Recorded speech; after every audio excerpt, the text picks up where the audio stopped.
Gendered Justice and the Punishment of Women After World War II. Introduction. The First Snapshots of Peace. In the giddy, chaotic spring of 1945, as Paris danced in the glow of its own liberation, a different, darker ritual unfolded in town squares across France. Young women, their faces etched with terror and defiance, were dragged before jeering crowds. Their crime? Collaboration horizontale. Their sentence, delivered not by a robed judge, but by vengeful neighbors and resistance fighters, was swift and symbolic. The cold scrape of shears against scalp.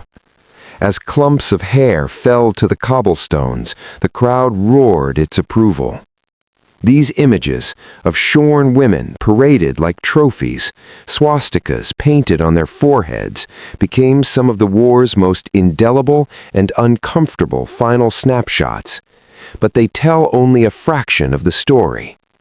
Simultaneously, in a makeshift courtroom in the ruined German town of Nuremberg, a 22-year-old woman with cold blue eyes listened as British prosecutors detailed her crimes, beating prisoners to death at Bergen-Belsen, selecting women and children for the gas chambers at Auschwitz. Irma Grese, the Hyena of Auschwitz, would be hanged for her actions, her execution a clinical affair of British military justice. Meanwhile, on the other side of the world, in Seoul, a woman named Kim Hak-sun lived in poverty and shame, her wartime suffering as a comfort woman for the Japanese Imperial Army, a secret she could share with no one. Her punishment, a lifetime of silence imposed by a society that viewed her as defiled. These three women, the shorn French girl, the executed Nazi guard, the shamed Korean survivor, represent the fractured, contradictory, and deeply gendered landscape of justice and punishment that emerged from the rubble of World War II. Their fates were determined not simply by what they did or what was done to them, but where they stood when the guns fell silent, who held power over them, and most crucially, how their bodies and sexuality were interpreted in the shattered moral universe of the post-war world. This article argues that the punishment of women after 1945 served as a primary theater for working through national trauma, reasserting patriarchal control over societies disrupted by total war, and creating convenient scapegoats to obscure broader, more uncomfortable truths about collaboration, complicity, and survival. Justice was never blind in this era. It saw clearly whether the accused wore a skirt or trousers, and its gaze was unforgiving. We will move beyond the iconic images to explore the full spectrum of female culpability and suffering, from the collaborator shorn in the square to the rubble woman breaking stones in Berlin, from the female resistor imprisoned by her own new government to the comfort woman seeking recognition decades later. This is a story about the messy, often hypocritical, and always human process of rebuilding a world and defining who would pay the price. Chapter 1. The Theater of Shame. Public Punishment in Liberated Europe. The Ritual of the Tonte. Hair as Battlefield.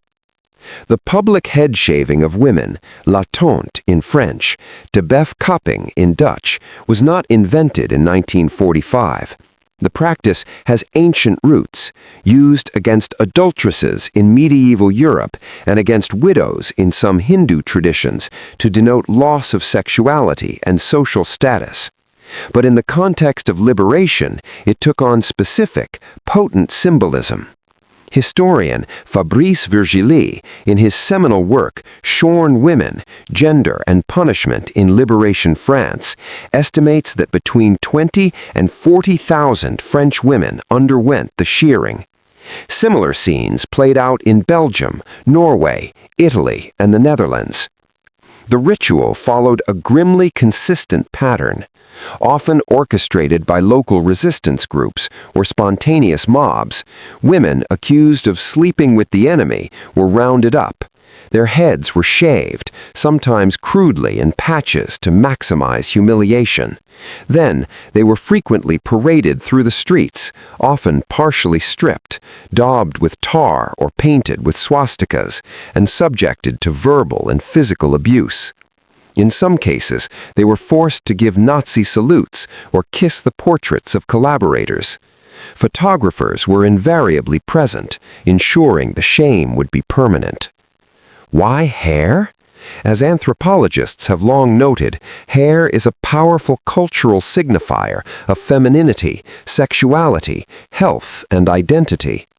To remove it forcibly is to desexualize, dehumanize, and mark the individual as an outcast. In the context of liberation, the shearing served multiple psychological and social functions. Purification. The woman's body, seen as polluted by contact with the German occupier, was symbolically cleansed. The removal of hair was like scraping off the contamination. Marking. The shorn head was a visible, temporary brand, hair grows back, that identified the traitor to the community, allowing for ongoing social ostracization. Symbolic castration. It was an attack on her feminine allure, the very tool perceived to have been used in her betrayal. The accusation, collaboration horizontale. The charge was almost exclusively sexual, collaboration horizontale. This stood in striking contrast to the collaboration verticale of male industrialists, bureaucrats, and politicians who worked with the occupation authorities. The term itself is revealing, reducing complex human relationships, which could range from genuine love affairs to desperate exchanges of sex for food or protection, to a simple, morally repugnant act of treason. The French state officially recognized the crime. Article 83 of the Penal Code punished indecent relations with the enemy more severely than other forms of fraternization. The fury directed at these women was disproportionate and deeply symbolic. They were the most visible, intimate symbol of the occupation. As author Jean-Paul Sartre observed, in shaving the head of a collaborator, they believed they were purifying the community. It was easier to punish the body of a woman than to dismantle the economic and administrative structures of collaboration. Men who collaborated could hide their actions behind desks or in boardrooms. A woman who had borne a German soldier's child could not. Mob justice versus the letter of the law. The shearing was overwhelmingly extra-legal popular punishment.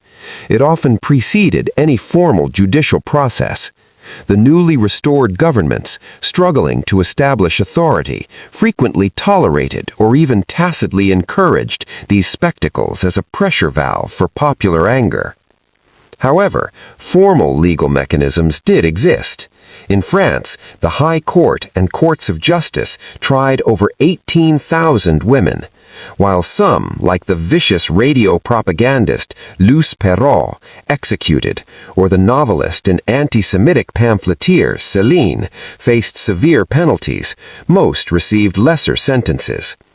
The spectacle of the shearing created a lasting public memory that far outstripped the scale of formal justice. It was justice as catharsis, as theater, and as a reassertion of communal and specifically masculine control over the female body and the national body politic. The shorn woman became the scapegoat upon whom a nation could project its own shame, guilt, and complicity. By punishing her visible sexual betrayal, society could perform a ritual of purification and avoid the more difficult task of examining the gray zones of survival, where economic collaboration and quiet acquiescence had been the norm. The monstrous feminine unveiled. The real legal reckoning for female perpetrators occurred in the dozens of subsequent trials held by Allied powers.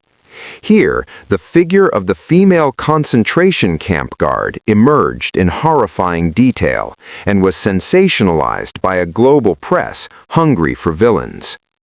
The Hyena of Auschwitz. The British Ron Belson trial, September through November 1945, put a spotlight on concentrated female brutality. Irma Grese, at 22, became the archetype. A farmer's daughter drawn to the power and glamour of the SS, she volunteered for camp service. Testimony revealed her arbitrary cruelty. She beat women to death with a celluloid stick, set her trained, half-starved dog on prisoners, and took sadistic pleasure in selections for the gas chamber. The press dubbed her the beautiful beast and hyena of Auschwitz, framing her evil as a terrifying perversion of natural feminine beauty and nurture. Grese, along with Camp Commandant Josef Kramer and 9 others, was sentenced to death and hanged at Hamelin prison in December 1945. The Ravensbrück Trials. The trials for crimes at Ravensbrück, the only major camp primarily for women, were particularly significant. Female guards like Dorothea Binz, beaten prisoners, set dogs on them, selected for death, and Johanna Langefeld, the head guard, whose role was more complex and who later escaped Polish custody, were tried. These trials revealed a system where women were both victims and perpetrators in a uniquely hellish environment. The Ravensbrück trials, held by the British, Americans, and later Poles and East Germans, underscored that cruelty knew no gender. Denazification's gendered filters. In the American, British, and French zones of occupied Germany, the process of denazification sought to purge Nazi influence from public life. Millions of Germans filled out lengthy questionnaires, Fragebögen. For women, this process was inherently gendered. Active participants. Women who had been fervent Nazis, local party leaders, heads of the NS Frauenschaft, Nazi Women's League, or journalists for Nazi publications could be classified as offenders or lesser offenders, facing employment bans, asset seizures, or imprisonment. The followers, Mitläufer. The vast majority of German women were categorized as passive followers. Their complicity was often framed through a domestic lens, raising children in the Hitler Youth, participating in Nazi welfare organizations, or simply benefiting from a regime that promoted a cult of motherhood for Aryan women. Their punishment was often the burden of survival in the Trümmerfrauen era, clearing the destroyed cities, a backbreaking task that was less a judicial sentence than a consequence of national defeat for which they, as a collective, were held responsible. Chapter 3. Behind the Iron Curtain. Punishment in the Soviet Sphere. Soviet justice. Swift, brutal, and ideological. In the Soviet Union and the Eastern European territories it came to control, post-war justice was less about legal nuance and more about revolutionary consolidation and revenge. Punishment was summary, severe, and often served broader political goals. Women accused of collaboration, a label applied loosely to anyone who had any contact with German forces, including those forced into labor service, Ostarbeiter, faced immediate execution or deportation to the Gulag. The NKVD was merciless. In territories like Ukraine and the Baltics, where anti-Soviet partisan movements continued, any woman suspected of aiding them or of being tainted by Western influence could be swept up. Justice here was an arm of state terror aimed at eliminating real and imagined enemies of the new communist order. The tragic irony of the Soviet Union's own female warriors. During the war, the Soviet Union mobilized women on an unprecedented scale. Over 800,000 served, including as snipers, fighter pilots, the legendary Night Witches of the 588th Night Bomber Regiment, tank crews, and partisans. They were celebrated as heroes in propaganda. After 1945, this emancipation was abruptly reversed. Stalinist society, traumatized and with a massive demographic imbalance, urgently sought to re-establish traditional gender norms. The female veteran was often seen as a problem, too hardened, too independent, a reminder of a chaotic time that needed to be forgotten. Many faced immense difficulty reintegrating. Their military awards often brought more stigma than prestige in a civilian society that expected them to be modest wives and mothers. Their wartime trauma was silenced, their heroism rendered an awkward, unfeminine anomaly. This was a subtle but profound form of punishment, the erasure of their identities as soldiers and the imposition of a restrictive domesticity. Eastern Europe's ethnic purge. In Poland, Czechoslovakia, and elsewhere, punishment took a starkly ethnic form. Millions of ethnic Germans, Volksdeutsche, were forcibly expelled. Women and children bore the brunt of this violent transfer. They were interned in camps, such as the notorious one at Hodonín in Czechoslovakia, where conditions were brutal and sexual violence rampant. Their property was confiscated, and they were marched westward. Their crime was their ethnicity, a fact that made them collectively guilty in the eyes of vengeful new governments seeking to create ethnically homogeneous states. Their punishment was exile and dispossession, a brutal conclusion to the Nazi ideology of racial hierarchy they or their families had once supported. Chapter 4. The Pacific Theater. Silence, Stigma, and Ambiguous Guilt. Japan. The Invisible Women of the Tokyo Trials. The International Military Tribunal for the Far East, Tokyo Trials, 1946 to 1948, mirrored Nuremberg in its all-male dock. Japan's militaristic society had been even more rigidly patriarchal than Germany's. The state ideology of Ryosai Kenbo, good wife, wise mother, had mobilized women for the war effort on the home front, encouraging them to have more children, save resources, and support the spirit of the soldiers, but kept them far from official levers of power. Consequently, no women were deemed sufficiently high-ranking to stand trial for Class A crimes. Their punishment was more societal and ideological. The Ryosai Kenbo model was dismantled by the American occupation and the new post-war Constitution, which granted women legal equality. For conservative women, this sudden shift could be experienced as a disorienting loss of a defined social role. For others, it was a liberation. The punishment was not judicial, but cultural, the abrupt end of one world and the uncertain birth of another. The ultimate injustice. The comfort women. The most grievous case of victim punishment occurred with the system of military sexual slavery, euphemistically termed comfort women. An estimated 200,000 women, mostly from Korea, but also from China, Taiwan, the Philippines, and the Dutch East Indies, were coerced, kidnapped, or deceived into servicing Japanese soldiers.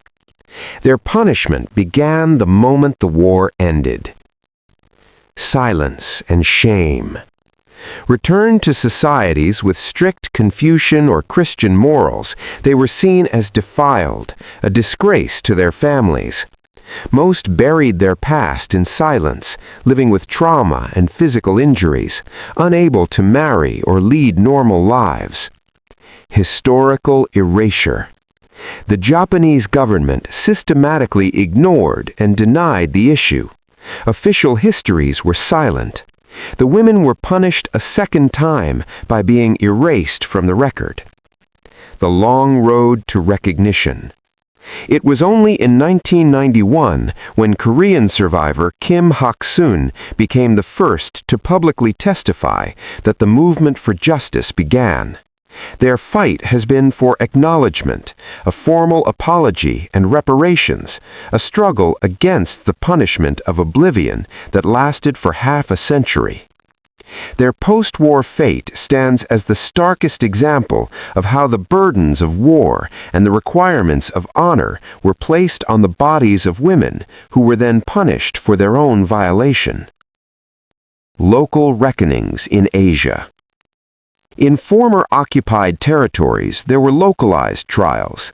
In the Dutch East Indies, Indonesia, for instance, a handful of Japanese female camp guards and civilian overseers were tried for mistreatment of internees. In these cases, the lines between guard, the liberator, and fellow victim were often blurred in the complex colonial and racial hierarchies of the Asian War. Chapter 5. The Gray Zone, Complexity, Survival, and Archetypes. Surviving the Impossible Choice. The binary of victim-perpetrator collapses under the weight of wartime reality.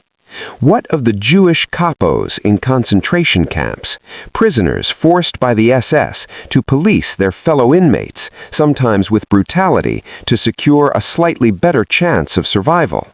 Many were women. What of the secretary in the Judendezernat, or Jewish Affairs Office in Berlin, typing lists of deportees to save herself and her family? These women inhabited what Holocaust scholar Primo Levi called the gray zone, where moral choice was extinguished by the mechanics of terror. Their post-war punishment was often internal, lifelong guilt, silence, and rejection by survivor communities who viewed them as traitors. Myth versus reality, the glamorous collaborator. Popular memory loves archetypes, and the figure of the glamorous, cunning female collaborator is potent. The story of Coco Chanel is illustrative. She did have a German lover during the occupation and was involved in a bizarre diplomatic intrigue. Yet after a brief interrogation post-liberation, she was released, in part due to the intervention of powerful friends like Winston Churchill. She retreated to Switzerland before making a triumphant commercial comeback. Her story highlights how wealth, connections, and ambiguity could shield one from punishment, in contrast to the anonymous young woman shorn in a village square. It reminds us that justice was not only gendered, but deeply class-bound. Archetypes in the cultural memory. Post-war societies crafted archetypes to make sense of the chaos. The monstrous feminine, the sadistic guard, a perversion of motherhood and care. The shorn temptress, the collaborator, a warning against female sexuality outside national boundaries. The silent victim, the comfort woman or camp survivor whose suffering was too shameful or horrific to articulate. The heroic mother, the Trümmerfrau, or the Soviet mother who lost sons, representing national resilience and sacrifice. These archetypes served to simplify, to categorize, and to assign blame or praise in manageable narratives. They obscured the vast, uncomfortable middle ground where most women lived, making compromises, surviving, and navigating a world not of their making. Chapter 6. Legacy and Memory, the Long Shadow. Historical Reassessment. Beginning in the 1970s and accelerating with the rise of feminist scholarship, historians began to re-examine this period. The Tonte was no longer seen purely as justified popular justice, but as a form of mass, gendered violence. The focus shifted from what the women did to what the ritual did to them and for the community. Scholars like Claudia Kuhns in Mothers in the Fatherland explored the complex complicity of ordinary German women in the Nazi state, moving beyond the caricature of the fanatic or the innocent. The unending quest for justice. The comfort women movement is the most powerful legacy of unresolved post-war punishment. The weekly Wednesday demonstrations outside the Japanese embassy in Seoul, ongoing since 1992, are a living protest against historical erasure. Their struggle has been for acknowledgement, a formal apology and reparations, a struggle against the punishment of oblivion that lasted for half a century.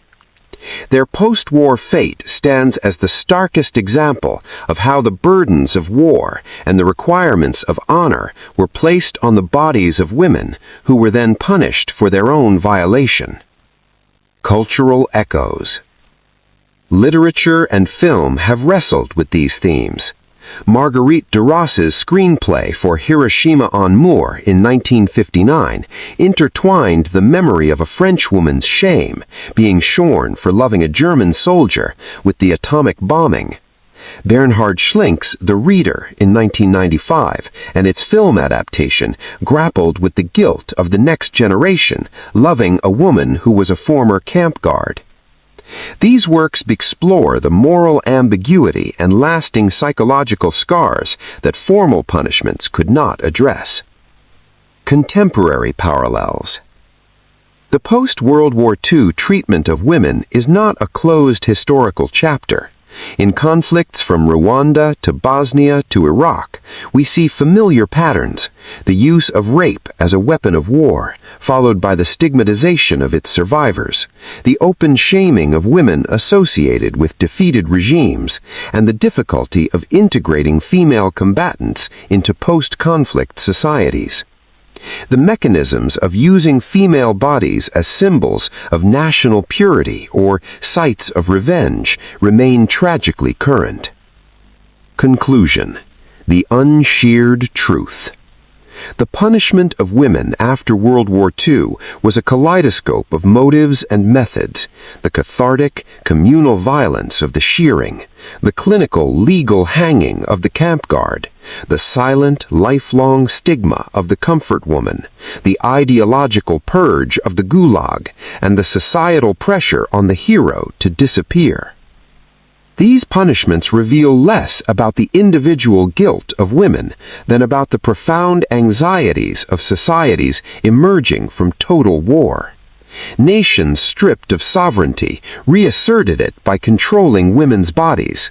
Societies grappling with collective shame found convenient, visible scapegoats in women who had crossed intimate boundaries. Victors and liberated alike sought to restore a natural patriarchal order disrupted by the chaos of war, where women had taken on non-traditional roles as fighters, workers, and survivors. Ultimately, the question lingers: who was truly on trial in the town squares of 1945? Was it the frightened young woman in the grip of the barber, or the society that needed to perform this brutal ritual to believe it was clean again? The story of post-war punishment is a story of incomplete justice, where the search for moral clarity often resulted in new acts of brutality, and where the lines between avenger and perpetrator, justice and vengeance, were as finely shorn as a head of hair. It is a reminder that the end of war is not the end of violence, but its transformation into new, sometimes more intimate forms. The true reckoning with that past, one that acknowledges complexity, embraces nuance, and centers the humanity of all who endured that dark dawn of peace, remains in many ways a work in progress.